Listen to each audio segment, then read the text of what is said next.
محرم میں جلوس نکالنا کیسا ہے؟ جلوسوں کا مقصد بھی یہی ہوتا ہے غم منانا. میں نے بتایا کہ شریعت میں غم منانا جائز نہیں ہے، لیکن غم ہونا تو ایک نیچرل ہے، فطری چیز ہے.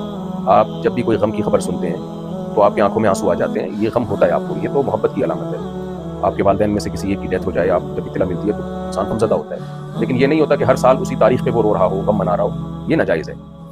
تعزیت تو 3 دن تک ہوتی ہے. تو سیدنا حسین رضی اللہ عنہ جو سید شباب اہل الجنہ ہیں، سیدنا حسن اور حسین سیدہ شباب اہل الجنہ، جنت کے جوانوں کے سردار ہیں، ان پر کربلا میں بے انتہا ظلم ہوا، ظالمانہ قتل ہوا. جن لوگوں نے قتل کیا، اللہ ان بدبختوں کو عذاب دے، اور ان بدبختوں نے جو کچھ کیا ہے اللہ ان کو کیفر کردار تک پہنچائے، ان کے انجام تک پہنچائے.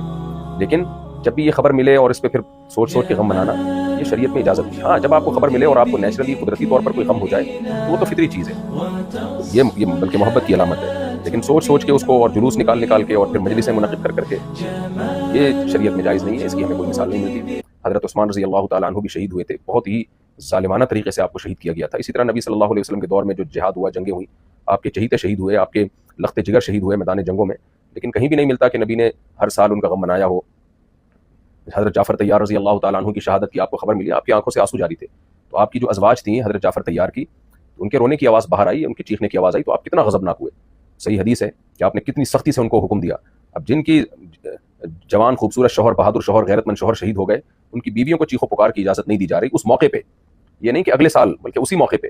تو اگلے سال کہاں سے اجازت دی جائے گی کسی کے غم منانے کی؟ تو اس لیے سیدنا حسین یا سیدنا حسن، ان سے محبت ہمارے ایمان کا حصہ ہے، لیکن ہم نے محبت بھی شرعی حدود کے اندر رہ کے کرنی ہے، اور محبت میں ہم نے اللہ کی حدود نہیں توڑنی ہے.